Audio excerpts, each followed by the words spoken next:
দেখো, আমরা ক্লাস 11-এর পরমাণু গঠন স্ট্রাকচার, অ্যাটমিক স্ট্রাকচার চ্যাপ্টারটি শুরু করছি। আমরা ইতিমধ্যে পরমাণুর গঠন সম্পর্কে কিছু কিছু তথ্য জেনেছি, যেগুলো তার মধ্যে দেখো, পরমাণু বিভাজ্য, এই কথাটা ঠিক। পরমাণুকে ভাঙলে কতগুলো স্থায়ী কণা, অস্থায়ী কণা এবং সংমিশ্রণ কণা পাওয়া যায়। স্থায়ী কণাগুলো হচ্ছে কি কি, যেগুলো আমরা অলরেডি পরিচিত হয়েছি: ইলেকট্রন, প্রোটন, নিউট্রন। আর অস্থায়ী কণাগুলো পজিট্রন, মেসন, নিউট্রিনো এবং অ্যান্টি নিউট্রিনো। এছাড়াও সংমিশ্রণ কণা কিছু রয়েছে, কম্পোজাইট। কম্পোজিটগুলো কি কি? ডয়টেরন, আলফা কণা ইত্যাদি। এইরকমই কিছু কণা কথা আমরা অলরেডি জানতে পেরেছি। তো এখন তার মধ্যে আমাদের পরমাণু স্থায়ী কণাগুলো নিয়ে আলোচনার বিষয়। First topic, Discovery of electron, অর্থাৎ ইলেকট্রনের আবিষ্কার। ক্যাথোড রশ্মির প্রথমেই পরীক্ষা একটা নিয়ে আলোচনা করছি, কিভাবে ক্যাথোড রশ্মির সৃষ্টি হয়েছিল। দেখো, খুব একটা নিম্নচাপে এই একটা তড়িৎমক্ষণ নল কাঁচের তৈরি, তার গঠনটা কি কি রয়েছে দেখো। একটা ক্যাথোড ধাতব দণ্ড, একটা অ্যানোড ধাতব দণ্ড, দুটো ব্যবহৃত হয়েছে। অর্থাৎ ক্যাথোড হচ্ছে নেগেটিভ প্রান্ত আর অ্যানোড হচ্ছে পজিটিভ প্রান্ত। এভাবে আমরা ব্যবহার করেছি। এরপর দেখো, এটাকে তড়িৎদ্বার দুটো একটা বৈদ্যুতিক তারের মাধ্যমে সংযোগ করে উচ্চ বিভব তথা উচ্চ তড়িৎ উৎসের সংযুক্ত করা আছে। এই যে তড়িৎমুক্ষণ নলের বিষয়টা বললাম। এবার এটার মধ্যে কি ঘটেছিল না, বিজ্ঞানী ক্রুক্স সর্বপ্রথম এই পরীক্ষাটা করেন। খুব নিম্ন বায়ুচাপে তথা 0.01 মিলিমিটার মার্কারি চাপে তড়িৎমুক্ষণ নলটিতে উচ্চ বিভবযুক্ত প্রায় 1000 ভোল্ট ডিসি তড়িৎ প্রবাহ চালনা করে বিজ্ঞানী ক্রুক্স তিনি কি কি ঘটনাগুলো দেখতে পান। দেখো, প্রথমে তিনি দেখতে পান ক্যাথোড থেকে তীব্র বেগে এক প্রকার অদৃশ্য রশ্মি সরলরৈখিক পথে অ্যানোডের দিকে গতিশীল হয়। এই যে ক্যাথোড থেকে রশ্মিগুলো তীব্র বেগে সরলরৈখিক পথে গতিশীল হচ্ছে অ্যানোডের দিকে। তাহলে ক্যাথোড থেকে উৎপন্ন হলো, এই তীর চিহ্ন দিয়ে দেখানো আছে অভিমুখগুলো, এই দিকে ক্যাথোড থেকে উৎপন্ন হয়ে তীব্র গতিতে অ্যানোডের দিকে গতিশীল হয়। আর সেই সঙ্গে দেখা যাচ্ছে যে ক্যাথোডের বিপরীত দেওয়ালে কাঁচের সংস্পর্শে এসে এই ক্যাথোড রশ্মিগুলো সবুজ প্রতিপ্রভা সৃষ্টি করে, অর্থাৎ সবুজ বর্ণের আলোর ঝলকানি উৎপন্ন করে। তাহলে এই ঘটনা দেখে বিজ্ঞানী ক্রুক্স তিনি কি ব্যাখ্যা দিতে চাইলেন না, তার ব্যাখ্যা হচ্ছে যে উচ্চ তড়িতের প্রভাবে হাই ভোল্টেজ প্রায় 1000 ভোল্ট তড়িৎ চালনা করার ফলে এই তড়িৎ এসে ক্যাথোড, এই যে ধাতু, যে ধাতু দিয়ে ক্যাথোডটা তৈরি, সেই ধাতু তথা ক্যাথোডের পৃষ্ঠতল বাইরের উপরিতলে মুক্ত ইলেকট্রনগুলো কি হয় না, বিচ্ছুরিত হয়ে এইভাবে ক্যাথোড রশ্মি রূপে নির্গত হয়েছে। এটাই হচ্ছে তার বক্তব্য এবং তিনি এটা ব্যাখ্যা দিয়েছিলেন। তাহলে কি হচ্ছে না, উচ্চ তড়িৎ শক্তির প্রভাবে ক্যাথোড ধাতুর পৃষ্ঠতল থেকে ইলেকট্রনগুলো মুক্ত হয়ে তীব্র বেগে গতিশীল হয়েছে, এটাই তিনি ব্যাখ্যা দিলেন। এই হচ্ছে ক্যাথোড রশ্মির প্রবাহ এবং এই কারণে ক্যাথোড রশ্মির সৃষ্টি হয়েছিল, এই ব্যাখ্যাটা তিনি দিয়েছিলেন। এই ব্যাখ্যা দিয়ে শুধু বিষয়টি থেমে থাকেনি।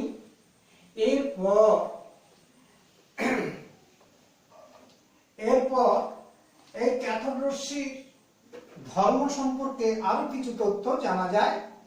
বিজ্ঞানী জে জে টমসন ক্যাথোড রশ্মির ধর্ম সম্পর্কে কিছু তথ্য পাওয়া যায়।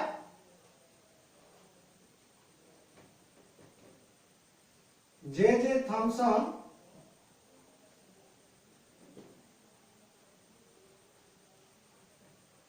তিনি কিছু পরীক্ষা নিরীক্ষা করে দেখেন, বিবিধ পরীক্ষা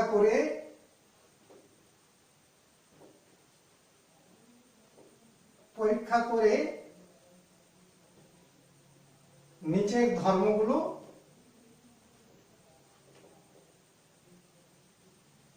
ক্যাথোড রশ্মির ধর্মসমূহ দেখেন। নাম্বার 1, তিনি কি দেখলেন না, তিনি বিভিন্ন ধাতুকে তড়িৎদ্বার ক্যাথোড রূপে ব্যবহার করলেন। সেই সঙ্গে সঙ্গে এই তড়িৎমুখ্য নলের মধ্যে যে থাকা গ্যাস, সেই গ্যাসটাও বিভিন্ন ধরনের গ্যাস নিয়ে পরীক্ষা করলেন। বিভিন্ন ধাতু এবং বিভিন্ন গ্যাস নিয়ে পরীক্ষা করে দেখেন প্রতি ক্ষেত্রে E/m রেশিওটা এই ক্যাথোড রশ্মি কণার চার্জ এবং ভরের অনুপাত সব সময় ধ্রুবক পাওয়া গিয়েছে। অর্থাৎ এর থেকে তিনি প্রথম বৈশিষ্ট্যটা কি পেলেন না, ক্যাথোড রশ্মি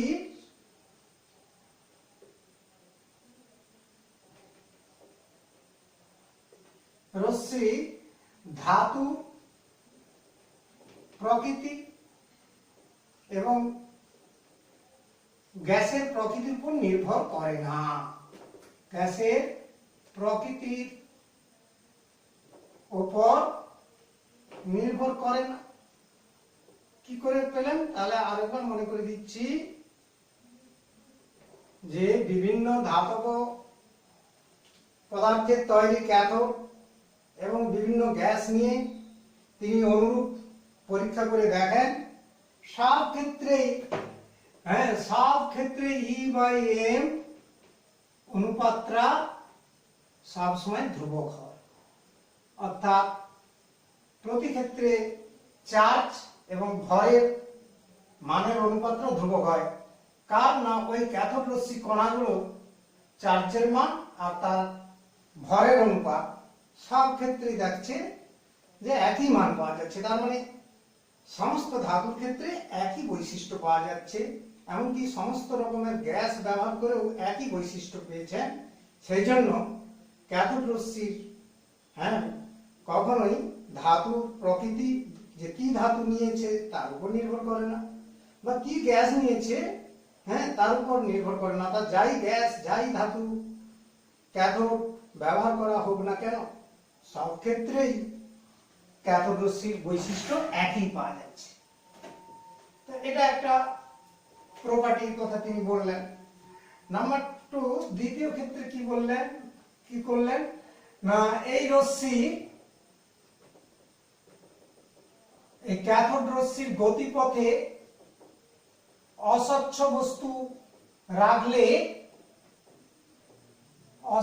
বস্তু রাখলে প্রতিচ্ছায়ার সৃষ্টি হয়।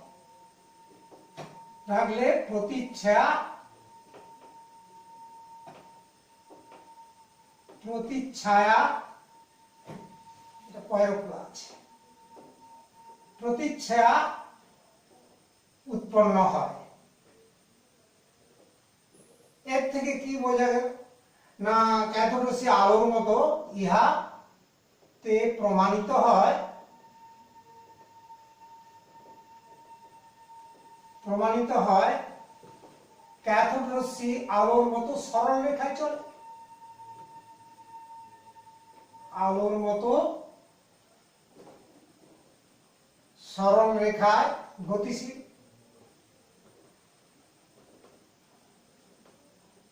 এটা একটা বৈশিষ্ট্য। 3 নম্বর দেখো, আরো কি দেখলেন না, হালকা পাখাযুক্ত, ছোট ছোট পাখাযুক্ত চাকা, তার মানে হালকা চাকা ক্যাথোড রশ্মির গতিপথে রাখলে, ক্যাথোড রশ্মির গতিপথে রাখলে চাকাটা তীব্র বেগে ঘুরতে থাকে, চাকাটি তীব্র বেগে ঘুরতে থাকে। কেমন? এটা থেকে কি প্রমাণ পাওয়া গেল না, ক্যাথোড রশ্মির কণাগুলো কেমন, ক্যাথোড রশ্মি নির্দিষ্ট কিছু ভরবেগ আছে এবং এটা কণার সমষ্টি, অর্থাৎ ক্যাথোড রশ্মি কণা ধর্মের ব্যাখ্যা পাওয়া গেল। ক্যাথোড রশ্মি ভরবেগ যুক্ত ক্ষুদ্র ক্ষুদ্র কণার সমষ্টি, এই বৈশিষ্ট্য থেকে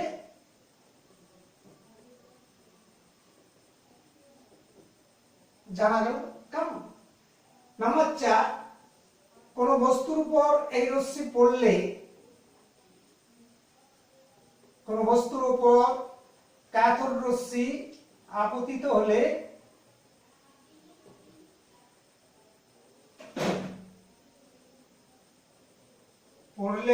বস্তুর উষ্ণতা বাড়ে, বস্তুর উত্তপ্ত হয়। এছাড়া আরো অনেক বৈশিষ্ট্য আছে, আরো কয়েকটি বৈশিষ্ট্য, যেমন নাম্বার 5 আমরা বলতে পারি যে পাতলা ধাতব পাতের মধ্য দিয়ে অতিক্রম করতে পারে, পাতলা ধাতব পাত ভেদ করতে পারে। কেমন? এর থেকে কি বোঝা, ইহাতে আরেকটা প্রমাণ করা যায়,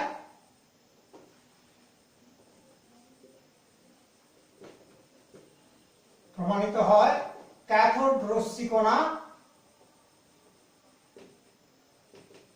নির্দিষ্ট ভরবেগ আছে, ক্যাথোড রশ্মির কণা ভরবেগ বর্তমান, এর থেকেও প্রমাণ করা যায়। কেমন? যে ধাতব পাত ভেদ করে যাচ্ছে মানে একটা ক্ষুদ্র ক্ষুদ্র কণা যার নির্দিষ্ট ভরবেগ রয়েছে, এর থেকেও প্রমাণ করা যেতে পারে, প্রমাণ করা যায়। আবার দেখো, কিছু কিছু শক্ত ধাতু, শক্ত ধাতু যেমন মলিবডেনাম, টাংস্টেন, এইরকমই ধাতু ওপর আঘাত করলে ক্যাথোড রশ্মিকে কেমন অতি ক্ষুদ্র তরঙ্গ দৈর্ঘ্যের এক্স রশ্মির সৃষ্টি হয়, ক্ষুদ্র তরঙ্গ দৈর্ঘ্য যুক্ত এক্স রশ্মি উৎপন্ন হয়। দেখো, এইরকমই বেশ কিছু বৈশিষ্ট্য দেখতে পাওয়া যায় থমসনের বিভিন্ন পরীক্ষা থেকে।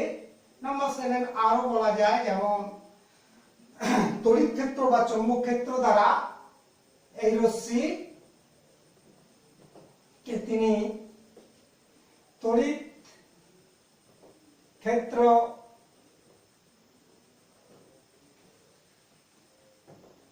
ও চৌম্বক ক্ষেত্র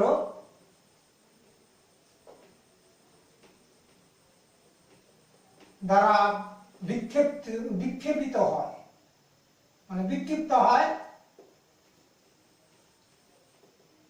আর কি দেখে না, তিনি দেখেন যে তড়িৎ ক্ষেত্রে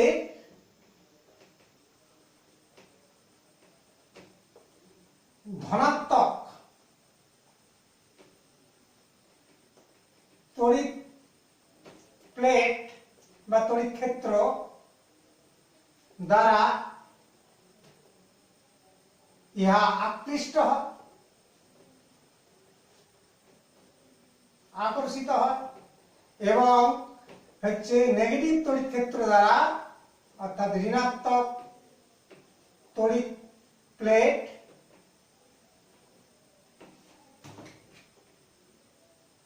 তড়িৎ ক্ষেত্র দ্বারা বিকশিত হয়। তার মানে এর থেকে আরেকটা কি প্রমাণ পাওয়া যাচ্ছে না, এটা এই ক্যাথোড রশ্মি কণাগুলো ঋণাত্মক আধানগ্রস্ত কণার স্রোত, এর থেকেই প্রমাণিত হয়ে গেল যেহেতু পজিটিভ তড়িৎ ক্ষেত্র দ্বারা আকৃষ্ট হয় তার মানে ওটা নেগেটিভ চার্জযুক্ত কণা, অর্থাৎ ক্যাথোড রশ্মি কণাগুলো ঋণাত্মক চার্জগ্রস্ত কণা, আবার ঋণাত্মক তড়িৎ ক্ষেত্র দ্বারা বিকশিত হয়। আর চৌম্বক ক্ষেত্রের প্রভাব ফ্লেমিং এর বাম হস্ত নিয়ম দ্বারাই পরিমাণে মেনে চলে, প্রভাবিত হয়। তার মানে এই হচ্ছে কিছু কিছু যে পরীক্ষা প্রাপ্ত যে ধর্মগুলো সেগুলো জানা যায়। আরো আছে যেমন গ্যাসকে আয়নিত করতে পারে, হ্যাঁ, আর হচ্ছে এখানে বিভব প্রভেদ বাড়ালে দেখা যাচ্ছে, অর্থাৎ তড়িৎ এখানে তড়িতের পরিমাণ বৃদ্ধি করলে ক্যাথোড রশ্মি উৎপন্ন হওয়ার হার বৃদ্ধি পায় ইত্যাদি এই বৈশিষ্ট্যগুলো লক্ষ্য করা যায়। এবার এই বৈশিষ্ট্যগুলো পর্যবেক্ষণ করার সাথে সাথে এই রশ্মি সম্পর্কে কিছু ধারণা পাওয়া যায় যা আমাদের বিশেষ করে সাহায্য করলো ইলেকট্রন আবিষ্কারের অনেকটা ধাপ এগোনোর ক্ষেত্রে। তার মধ্যে থমসন তিনি এই বৈশিষ্ট্যগুলো বলার পর তিনি বলতে থাকলেন এই ধর্ম সমূহ থেকে ওই সব ধর্ম থেকে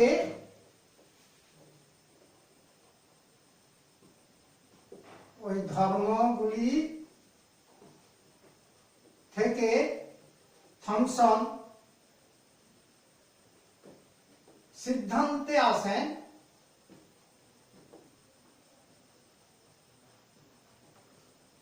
যে ক্যাথোড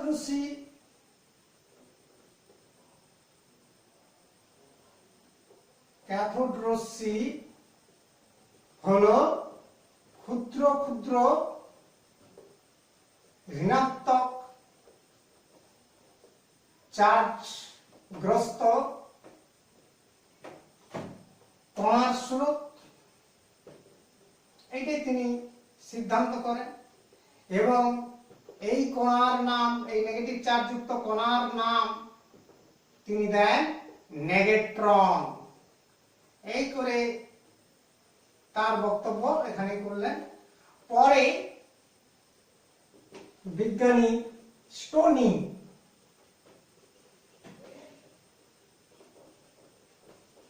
এই কণার নাম ইলেকট্রন দেন,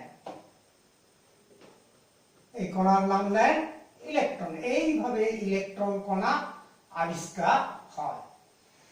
এবার দেখো আরো একটু কথা বলি। বিভিন্ন ধাতব প্লেট অর্থাৎ বিভিন্ন ধাতুর তৈরি ক্যাথোড তড়িৎদ্বার এবং বিভিন্ন গ্যাস নিয়ে এই তড়িৎ মুখ্য নলে পরীক্ষা করে দেখা যায় সব ক্ষেত্রেই এই অভিন্ন কণা তথা যাকে যেখানে E/m চার্জ বাই ভর প্রতিটা কণা এটা ধ্রুবক বলে জানা যায়। এই কথা থেকে বোঝা গেল যে প্রত্যেকটা ধাতু তো পরমাণু নিয়ে তৈরি, সুতরাং প্রত্যেকটা পরমাণুর মধ্যে সাধারণ একটি কণা হলো ইলেকট্রন। তার মানে ইলেকট্রন একটা অত্যাবশ্যকীয় মূল আদি কণা বলে প্রমাণিত হয়ে গেল। এই ইলেকট্রন কণা সম্পর্কে কিছু তথ্য জানার দরকার আছে। কিছু তথ্য পাওয়া যায় যে কিছু জ্ঞাতব্য তথ্য জানা গেল যে থমসন পরীক্ষার মাধ্যমে, হ্যাঁ, নাম্বার 1 বিজ্ঞানী জে থমসন পরীক্ষার মাধ্যমে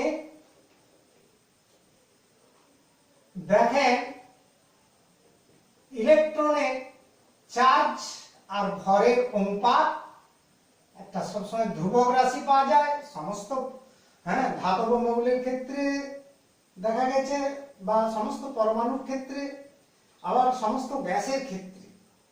অর্থাৎ এই যে পরীক্ষা নিরীক্ষা করে তিনি দেখলেন সব ক্ষেত্রে একই E/m এর অনুপাতটা ধ্রুবক, যে E/m এর মান তিনি নির্ণয় করে দেখালেন এই মানটা হচ্ছে 1.76 ইন্টু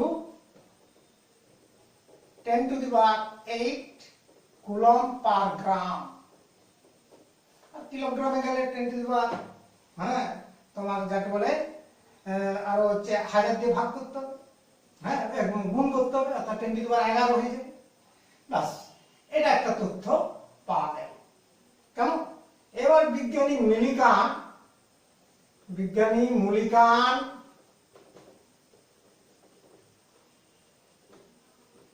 বিখ্যাত তৈলবিন্দু পরীক্ষায় ইলেকট্রনের আধান বা চার্জ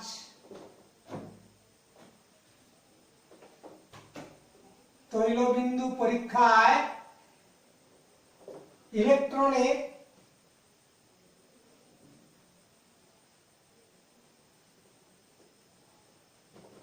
আধান নির্ণয় করে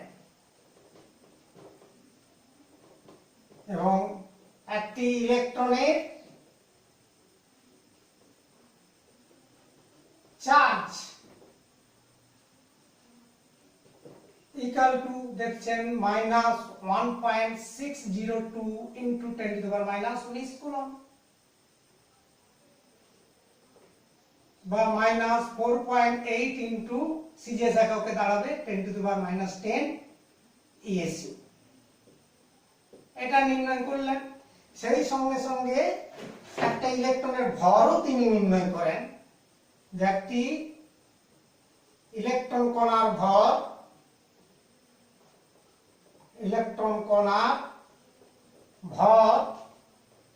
m ইজিক্যাল টু কি করলেন না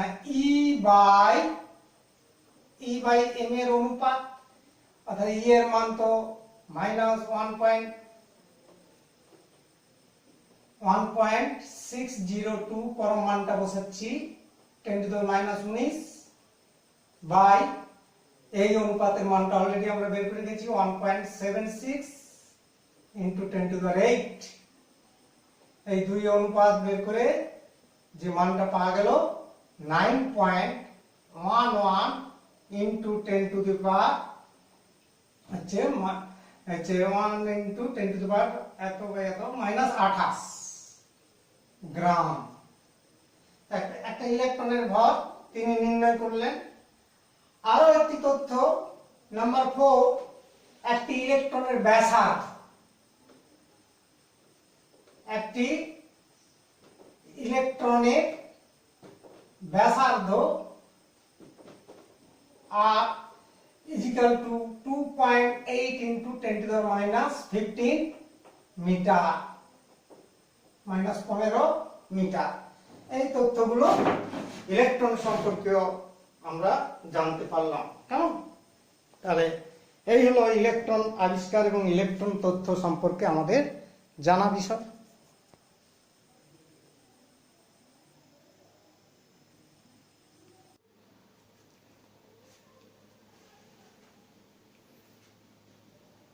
আমরা পরমাণুর গঠনে প্রথম ইলেকট্রন সম্পর্কে ধারণা করেছিলাম। তো ইলেকট্রনের আবিষ্কার জানার পর একটা ধারণা পরিষ্কার হলো যে পরমাণুর মধ্যে যেহেতু তড়িৎ ঋণাত্মকধর্মী ইলেকট্রন কণার উপস্থিতি, আবার পরমাণু সাধারণ অবস্থায় নিস্তড়িত, সুতরাং পরমাণুর মধ্যে ইলেকট্রোপজিটিভ তথা তড়িৎ ধনাত্মকধর্মী কণার উপস্থিতিও অবশ্যই থাকার কথা।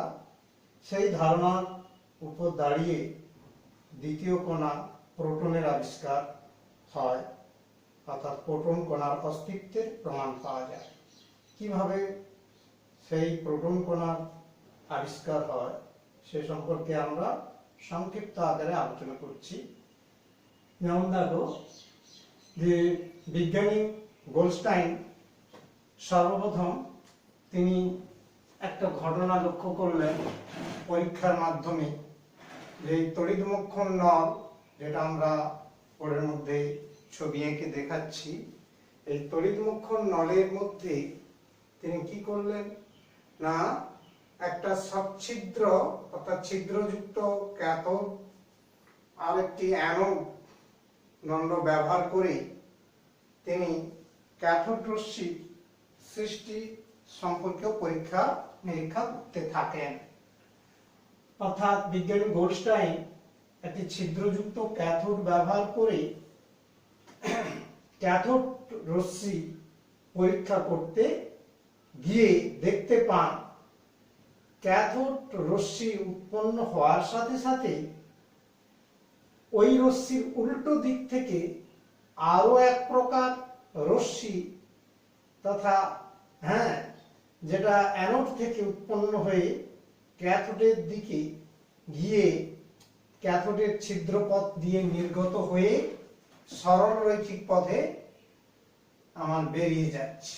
তাহলে দেখো এখানে ক্যাথোড রশ্মিগুলো অ্যানোডের দিকে আসছে, আর ঠিক একই সঙ্গে তিনি দেখতে পেলেন যে কিছু রশ্মি এই অ্যানোড থেকে ক্যাথোডের দিকে ওই ক্যাথোডের ছিদ্রপথ দিয়ে বেরিয়ে গিয়েছে। অর্থাৎ তিনি এইভাবে একটা ঘটনা লক্ষ্য করলেন এবং এই পরীক্ষায় আমরা যেটা এখানে লিখে দেখাচ্ছি বোর্ডে ওই কথাটাই আছে। এখন বিজ্ঞানী গোল্ডস্টাইন ছিদ্রযুক্ত ক্যাথোড ব্যবহার করে ক্যাথোড রশ্মি পরীক্ষা করতে গিয়ে দেখতে পান ক্যাথোড রশ্মি উৎপন্ন হওয়ার সাথে সাথে ওই রশ্মির উল্টো দিকে আরো এক প্রকার রশ্মি অ্যানোড থেকে উৎপন্ন হয়ে ক্যাথোডের ছিদ্রপথে নির্গত হয়ে সরল রৈখিক পথে বেরিয়ে যাচ্ছে। এখন এইরকমই একটা ঘটনা তিনি দেখতে পেলেন। এই ক্যাথোডের ছিদ্র থেকে ওই রশ্মিগুলো বেরিয়ে যাচ্ছে বলে এই রশ্মিগুলোকে বলা হয় ক্যানাল রশ্মি নাম দেওয়া হয়েছে, অর্থাৎ ক্যানাল রে। আর এই রশ্মি অ্যানোড থেকে সৃষ্টি হয়েছে বলে এই জন্য একে অ্যানোড রশ্মিও বলা হয়।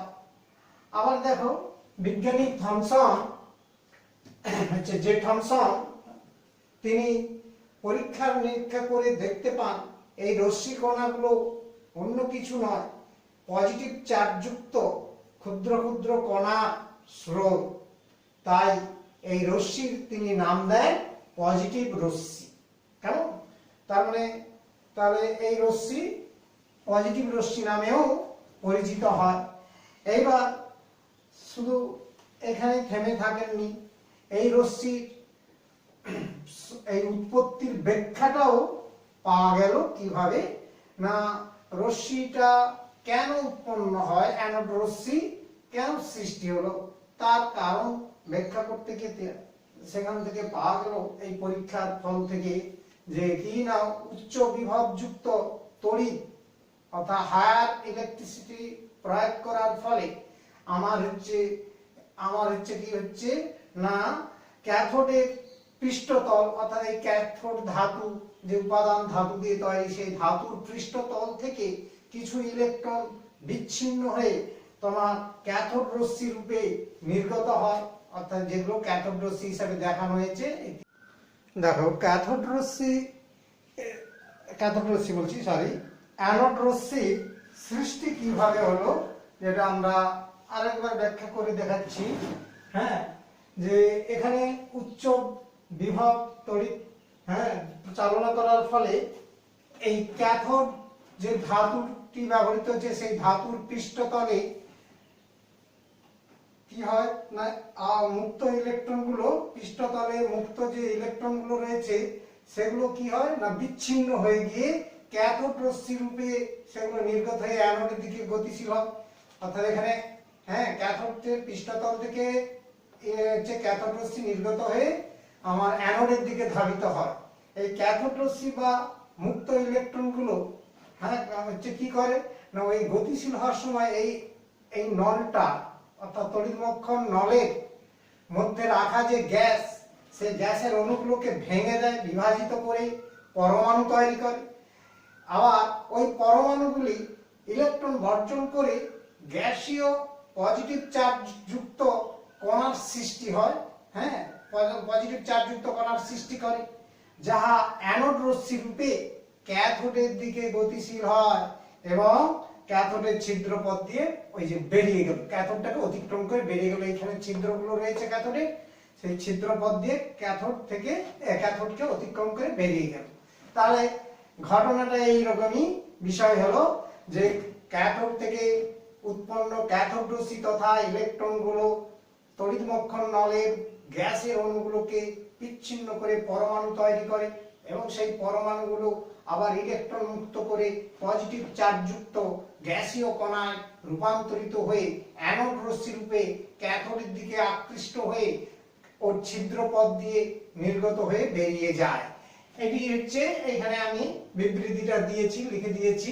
আবার দেখো একটা এক্সাম্পল অর্থাৎ একটা উদাহরণ দিলাম যে এই তড়িৎমক্ষণ নলে মনে করো সাধারণ হাইড্রোজেন গ্যাস যদি রাখা হয়, তাহলে উচ্চ তড়িতের প্রভাবে কি হয় না ক্যাথোড রশ্মি মুক্ত হয় এবং সেই ক্যাথোড রশ্মির প্রভাবে ওই হাইড্রোজেন আয়ন তৈরি হয়। সাধারণ হাইড্রোজেন মানে H2 গ্যাস, যেখানে শুধুমাত্র প্রোটিয়াম রয়েছে, যার ফলে সেটা আয়নিত হয়ে H+ ক্যাটায়ন তৈরি করে। অর্থাৎ সেই H+ ক্যাটায়ন হলো প্রোটন, আমরা জানি, যাহা নলের ক্যাথোড দ্বারা আকর্ষিত হবে, কারণ ক্যাথোড মানে তো নেগেটিভ তড়িৎদ্বার। তো কাজেই এই নেগেটিভ তড়িৎদ্বারে আকৃষ্ট হয়ে ওই হচ্ছে ক্যাথোডের দিকে গতিশীল হয় এবং ওই পজিটিভ চার্জযুক্ত কণাগুলো ওই ছিদ্র দিয়ে ক্যাথোডের ছিদ্র দিয়ে বেরিয়ে চলে যায়।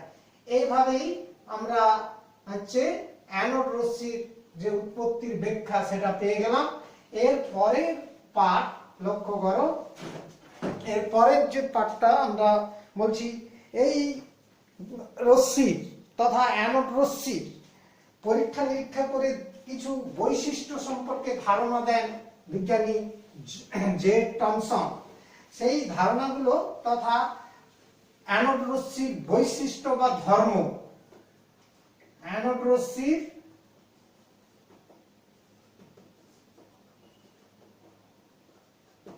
যে বৈশিষ্ট্যগুলো পাওয়া যায় সেগুলো হচ্ছে এক এক করে আলোচনা করছি। দেখো, অ্যানোড রশ্মির গতিপথে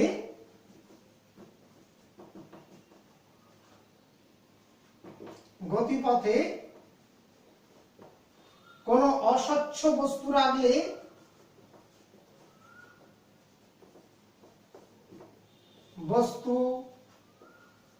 রাখলে ছায়া উৎপন্ন হয়, ছায়ার সৃষ্টি হয়, ছায়া উৎপন্ন হয়।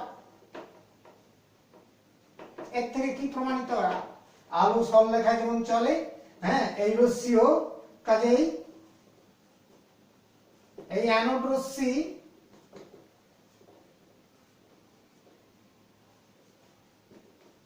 রশ্মিও সরল রেখায় চলে। এর থেকে প্রমাণ করা যেতে পারে। নাম্বার 2, অ্যানোড রশ্মি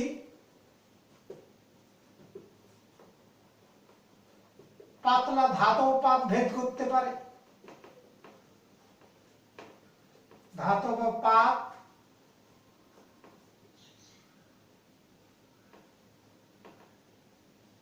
ভেদ করে। কাজে এর দ্বারা প্রমাণিত হয় কি না, এগুলো পার্টিকেল কণা। এর দ্বারা প্রমাণিত হয় এই রশ্মি গুলি ক্ষুদ্র ক্ষুদ্র কণার স্রোত, ক্ষুদ্র ক্ষুদ্র ভরবেগ যুক্ত কণার স্রোত, ক্ষুদ্র ক্ষুদ্র কণা তথা তথা হচ্ছে ভরবেগ যুক্ত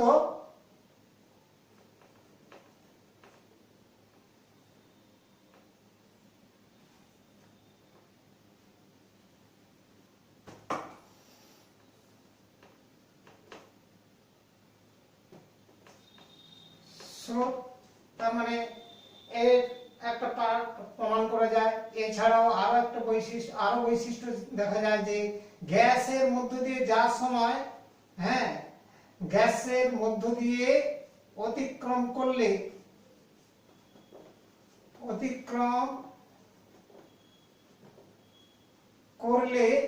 এই রশ্মি গ্যাসকে আয়নিত করে, গ্যাসকে চার্জিং করে।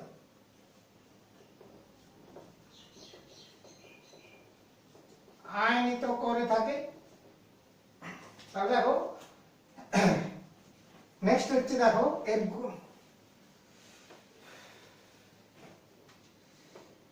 এর গতিপথে এই রশ্মির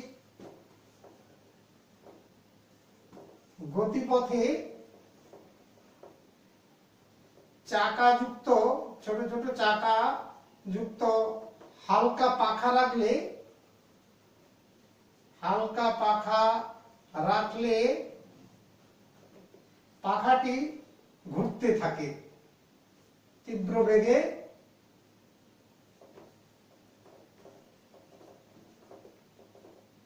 ঘুরতে থাকে।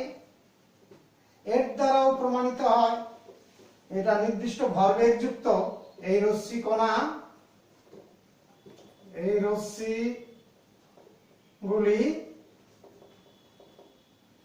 ভরবেগ যুক্ত ক্ষুদ্র ক্ষুদ্র পার্টিকেল, ক্ষুদ্র ক্ষুদ্র কণা স্রোত। কেমন? নাম্বার 5, বস্তুর উপর পড়লে এই রশ্মি যখন বস্তুর উপর পড়ে তখন বস্তুর উষ্ণতা বৃদ্ধি পায়, অর্থাৎ বস্তুকে গরম করতে পারে।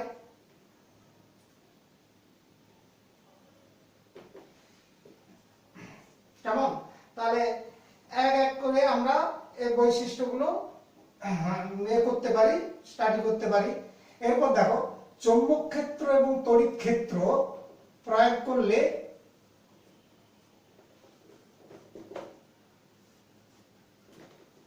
তড়িৎ ক্ষেত্র দ্বারা অ্যানোড রশ্মি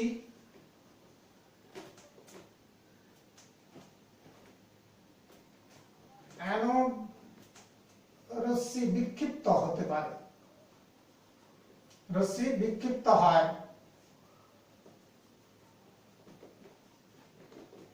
দেখা যায়, পরীক্ষা করে দেখা যায় ধনাত্মক তড়িৎ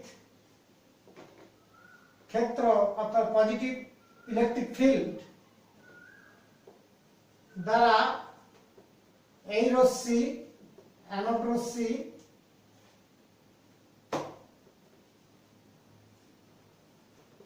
বিকর্ষিত হয়। তার মানে অ্যানোড রশ্মিগুলো পজিটিভ চার্জ যুক্ত রশ্মি, পজিটিভ চার্জ যুক্ত কণা, এবং ঋণাত্মক তড়িৎ ক্ষেত্র, নেগেটিভ তড়িৎ ক্ষেত্র, নেগেটিভ ইলেকট্রিক ফিল্ড দ্বারা আকৃষ্ট হয়।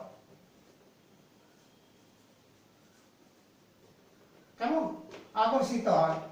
এর থেকে এর দ্বারা কি প্রমাণ পাওয়া যায়? এর দ্বারা প্রমাণিত হয় এই রশ্মিগুলো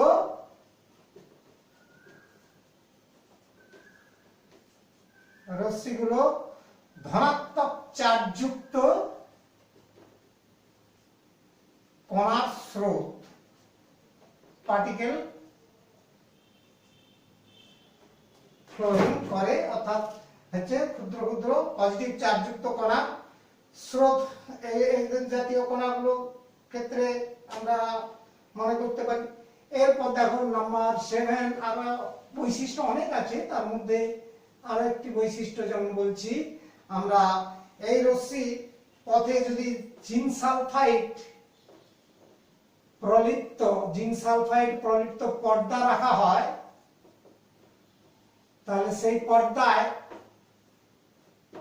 প্রতিপ্রভা, আলোর ঝলকানি সৃষ্টি করতে পারে, ফ্লোরিসেন্স, প্রতিপ্রভা সৃষ্টি করে। কেমন? এই রশ্মি মানে জিঙ্ক সালফাইড প্রলিপ্ত পর্দার উপরে ফেললে সেই পর্দায় প্রতিপ্রভা উৎপন্ন হতে পারে। এইরকমই আরো বিভিন্ন ভাবে আমরা পরীক্ষা করতে পারি, আর পরীক্ষা বলছি ধর্মের স্টাডি করতে পারি। আরো একটি উজ্জ্বলতম খুব গুরুত্বপূর্ণ ধর্ম আমরা বলছি, দেখো তড়িৎমক্ষণ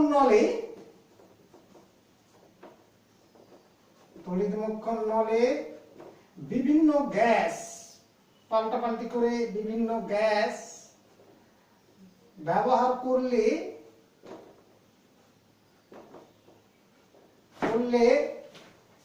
উৎপন্ন অ্যানোড রশ্মি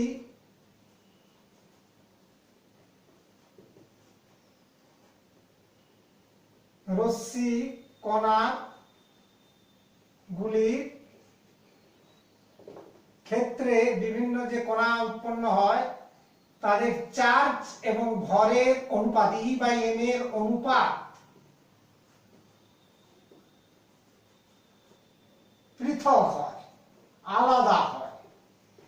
তার মানে কি? কাজেই একটা কথা বলা যায় যে অ্যানোড রশ্মি গ্যাসের প্রকৃতির উপর নির্ভর করে। অ্যানোড রশ্মি গ্যাসের অ্যানোড রশ্মি তৈরি করার সময় যে গ্যাস ব্যবহৃত হবে সেই গ্যাসের প্রকৃতির উপর নির্ভর করে। এই হচ্ছে বৈশিষ্ট্যগুলো, এইভাবে আমরা জানতে পারি। আচ্ছা, নাম্বার 9, সাধারণ হাইড্রোজেন না করে আমরা যদি প্রাকৃতিক হাইড্রোজেন গ্যাস ব্যবহার করি, প্রাকৃতিক হাইড্রোজেন গ্যাসকে তড়িৎমক্ষণ নলে রেখে পরীক্ষা করলে, অর্থাৎ ক্যাথোড রশ্মি তৈরি করলে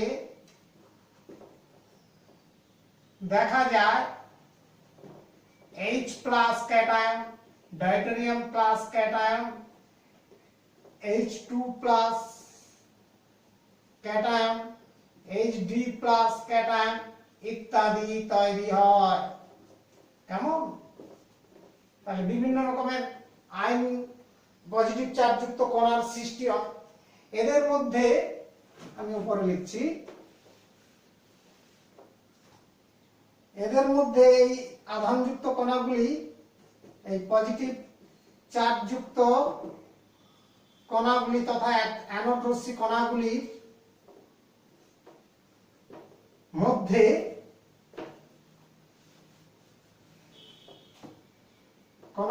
মধ্যে H+ এর চার্জ বাই m এর মান, অর্থাৎ ভর, চার্জ এবং আধান বাই ভরের অনুপাত সর্বোচ্চ হয়। এই অনুপাতটা সর্বোচ্চ হয়। কেমন? এই ধরনের ঘটনা দেখা গিয়েছে। এই সর্বোচ্চ মান এদের মধ্যে, তাহলে এটার যে সর্বোচ্চ মান হচ্ছে এই সর্বোচ্চ E/m মানযুক্ত কণার ভর উক্ত সর্বোচ্চ বাই এম এর মানযুক্ত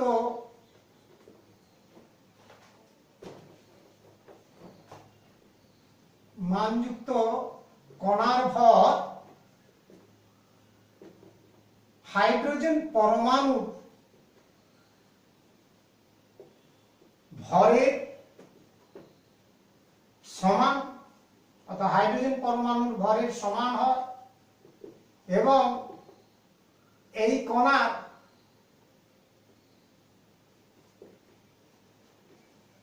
আধান বা চার্জ তড়িৎ ইলেকট্রনের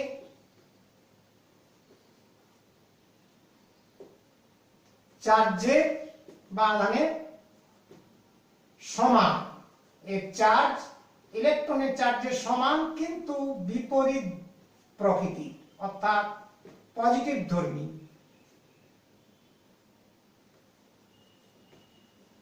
কেমন এই লাস্ট কথাটা কি বললাম, যে এই পজিটিভ চার্জযুক্ত কণাগুলোর মধ্যে H প্লাস এর ক্ষেত্রে আমার হচ্ছে E বাই M এর মান সব থেকে বেশি, সর্বোচ্চ হয়, অর্থাৎ E মানে চার্জ আর হচ্ছে M হচ্ছে ভর, এই অনুপাতের মানটা সব থেকে বেশি পরীক্ষালব্ধ মান থেকে দেখা গেছে।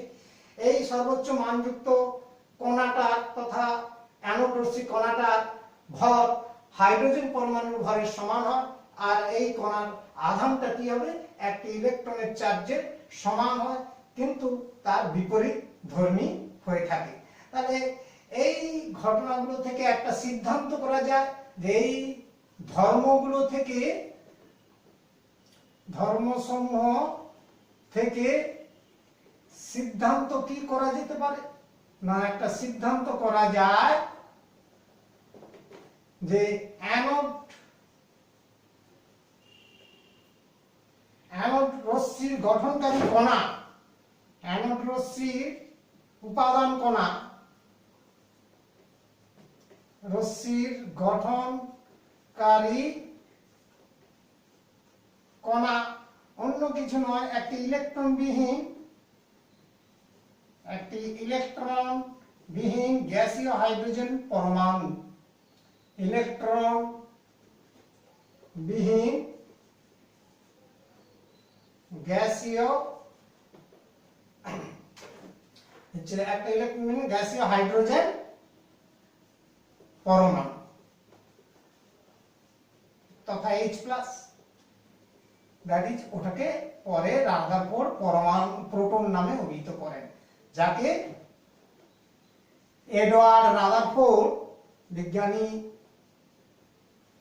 রাদারফোর্ড প্রোটন নামে অভিহিত করেন।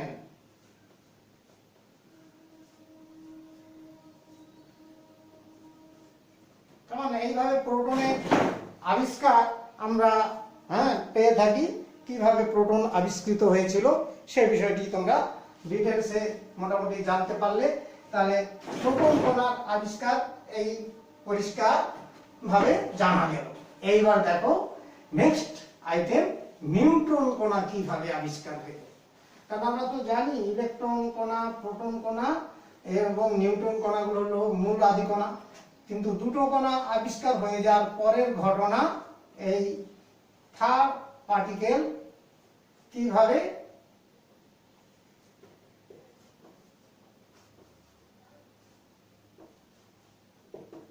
আবিষ্কার হয় না। দেখো কথাগুলো পরিষ্কার ধারণার মধ্যে আসবে।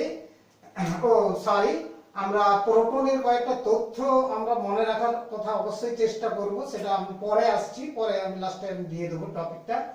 এখন নিউট্রন কণার আবিষ্কার সম্পর্কেও কি করে এলো। দেখো যদি একটা পরমাণু, কোনো একটা পরমাণু যদি শুধু ইলেকট্রন এবং প্রোটন দিয়ে তৈরি হয়, তাহলে সেই পরমাণুটার ভর, একটা পরমাণুর ভর, ওর যতগুলো ইলেকট্রন আছে সেই ইলেকট্রনগুলোর ভর এবং যতগুলো প্রোটন আছে সেই প্রোটনগুলোর ভরের সমষ্টির সমান হওয়ার কথা। কিন্তু দেখা গেছে ওই গণনাকৃত যে মান, অর্থাৎ প্রোটন সংখ্যাগুলোর ভরের সঙ্গে ইলেকট্রন কণা সংখ্যাগুলোর ভরের সমষ্টি, এটাকে বলা হচ্ছে গণনাকৃত পরমাণুর ভর। আর পরীক্ষালব্ধ যে এক্সপেরিমেন্টাল ভ্যালু, অর্থাৎ পরীক্ষালব্ধ পরমাণুর ভর, দেখা যাচ্ছে যে তার সঙ্গে মিল নেই। পরীক্ষালব্ধ ভরটা ওই গণনাকৃত ভরের দ্বিগুণ হয়ে যাচ্ছে। তার মানে বাস্তব পরীক্ষার ফলে যে পরমাণুর ভর আসল ভর, সেই ভর আর ইলেকট্রন আর প্রোটনগুলোর ভরের যোগফল যদি বের করা হয়, এই গণনাকৃত ভরটা অর্ধেক হয়ে যায়। তাহলে বাকি অর্ধেক ভর কোথায় গেল, এই নিয়ে আমাদের রসায়নের মানে বিশেষ করে একটা আলোড়ন পড়ে যায়। তখন তৃতীয় একটা ভরের কথা কল্পনা করেন বিজ্ঞানী রাদারফোর্ড। তৃতীয় একটি কণার কথা কল্পনা করেন রাদারফোর্ড। তার নাম তিনি দিয়েও রাখেন নিউট্রন কণা। তার মানে রাদারফোর্ড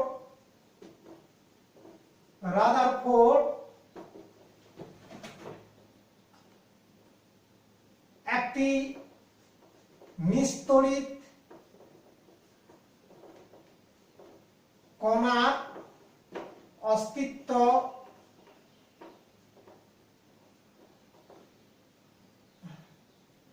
এখানটা কোথায় না পরমাণুর মধ্যে, পরমাণুর উপাদান হিসাবে একটি নিস্তড়িত কণার অস্তিত্ব কল্পনা করে এবং তিনি এর নাম দেন নিউট্রন। কেমন এই ভর গণনা করতে গিয়ে যখন ভর গণনাকৃত ভর আর আসল ভর পরমাণুর আসল ভরের সঙ্গে যখন মিল ছিল না, তখনই রাদারফোর্ড একটা কল্পনা করলো যে নিশ্চিত পরমাণুর মধ্যে আরো এক প্রকার কোনো কণা রয়েছে যেটা নিস্তড়িত, যার মধ্যে কোনো চার্জ নেই কিন্তু ভর আছে। এই কথাটা কল্পনা করে তিনি বলে ওই কণাগুলো নিশ্চিত নিউট্রন কণার অবস্থান, অর্থাৎ তিনি নামটা দিলেন নিউট্রন কণা। আর এই ঘটনাটা একবারে পরীক্ষাভাবে প্রমাণিত হয়ে যায়, পরীক্ষালব্ধভাবে। বিজ্ঞানী যাকে বলেছে স্যাডউইক, তিনি ওই রাদারফোর্ডেরই ছাত্র, অর্থাৎ পরে রাদারফোর্ডের তার ছাত্র জেমস স্যাডউইক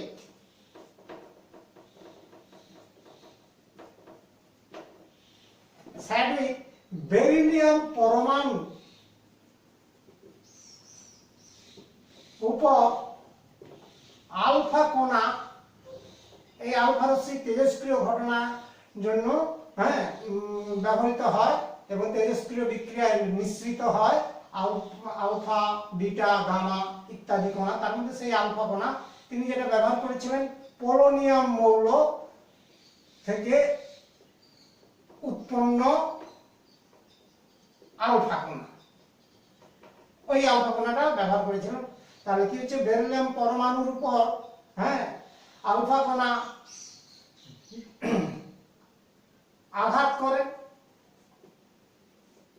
আঘাত করে তিনি এক প্রকার নিস্তড়িত কণা সৃষ্টি করেন, যাহা নিউট্রন কণা নামে পরিচিত হয়। যাহা নিউট্রন কণা, কেমন? তাহলে এইভাবে তিনি একটা পরীক্ষার মাধ্যমে নিউট্রন কণার উৎপত্তি, কিভাবে পরমাণুর মধ্যে যে একটা নিস্তড়িত কণা থাকে সেটি প্রমাণ করে ফেললেন। এই করে নিউট্রন কণার আবিষ্কার হয়। যে আলফা কণা অন্য কিছু নয়, একটি হিলিয়াম ক্যাটায়ন, অর্থাৎ হিলিয়াম 2 একক চার্জ 2+, যার পারমাণবিক ক্রমাঙ্ক 4, ভর সংখ্যা যাকে বলে ভর সংখ্যা 4, পারমাণবিক ক্রমাঙ্ক 2। এটা আঘাত করার ফলে কার্বন পরমাণু তৈরি হয় 6-12 আইসোটোপ এবং একটা নিউট্রন কণার সৃষ্টি হয়। এই করে এই কণাটাই নিউট্রন কণার আবিষ্কার হয়ে যায়। এইভাবে পরমাণু 3 ধরনের কণা, ইলেকট্রন, প্রোটন, নিউট্রন, সম্পর্কীয় কণা আবিষ্কার হয়। পরমাণুর গঠন সম্পর্কে আমরা আরো যে দুটো কণা সম্পর্কে জানলাম, একটা হচ্ছে প্রোটন কণা, লাস্টের যে দুটো কণা জানলাম তার মধ্যে প্রোটন কণা কয়েকটি তথ্য আমাদের মনে রাখতেই হবে। কেমন? যে প্রোটন কণা সম্পর্কে কয়েকটা তথ্য মনে রাখতে হবে। যেমন ফার্স্ট তথ্য দেখো, পরীক্ষালব্ধ মান থেকে দেখা গেছে একটি প্রোটন কণার চার্জ ইলেকট্রনের চার্জের সমান। একটি প্রোটনের আধান বা charge is equal to plus 4.8 into 10 to the power minus 10 electrostat unit, that is equal to plus 1.602 into 10 to the power minus 19 coulomb. এটা আমরা হচ্ছে পরীক্ষালব্ধ মান থেকে জেনে গেছি। আবার দেখো চার্জ বাই ভরের এই অনুপাতের মানটাও আমার হচ্ছে একটা প্রোটনের ক্ষেত্রে হচ্ছে এই মানটাও 9.579 into 10 to the power 8 হচ্ছে কুলম্ব পার গ্রাম একটি প্রোটনের ক্ষেত্রে। একটি প্রোটনের ক্ষেত্রে আমার হচ্ছে চার্জ এবং ভরের অনুপাত এটা পাওয়া যায়। আর নাম্বার 3, প্রোটনের ভর, একটা প্রোটন কণার ভর mass equal to 1.67725 into 10 to the power minus 24 গ্রাম। অর্থাৎ একটি প্রোটনের ভর একটি ইলেকট্রনের ভরের প্রায় 1836 গুণ। তার মানে ইলেকট্রনের চেয়ে 1836 গুণ ভারী। আবার দেখো এর ব্যাসার্ধ, প্রোটনের ব্যাসার্ধ আর ইকুয়াল টু দেখা গিয়েছে এর ব্যাসার্ধ হচ্ছে 1.2 into 10 to the power minus 15 মিটার। এটা প্রোটন সম্পর্কে কয়েকটা তথ্য। তেমনি আমরা নিউট্রন কণা কয়েকটা তথ্য মনে রাখতে হবে। যে নিউট্রন কণা তথ্য সম্পর্কে আমাদের কয়েকটি কথা মনে রাখতে হবে। একটি নিউট্রন কণার চার্জ, একটি নিউট্রনের চার্জ ইকুয়াল টু 0। এর আধান তোমার 0 হবে। কেমন? তাহলে আধান যদি 0 হয়, E/m একটা নিউট্রনের ক্ষেত্রে এটাও 0 হবে। অর্থাৎ যে একটি নিউট্রন কণার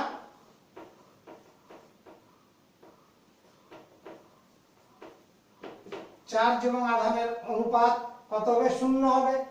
আর একটা নিউট্রনের ভর, একটি নিউট্রনের ভর m is equal to 1.675 into 10 to the power minus 24 গ্রাম। এটা মাথায় রাখতে হবে যে একটা ইলেকট্রনের ইলেকট্রন বলছি নিউট্রনের, আবার নিউট্রনের ব্যাসার্ধ কত না ওই প্রোটনের ব্যাসার্ধেরই সমান। যে নিউট্রনের ব্যাসার্ধ ওর মান হচ্ছে প্রোটনের ব্যাসার্ধের সমান হবে, একই রকম মান পাওয়া যাবে। তাহলে এই বিষয়গুলো মাথায় রাখতে হবে। আর একটা মাথায় রাখতে হবে যে নিউট্রন কণা নিস্তড়িত হওয়ার জন্য এর ভেদন ক্ষমতা সবচেয়ে বেশি। এটাও একটা মাথায় রাখবে যে নিউট্রন কণা ভেদন ক্ষমতা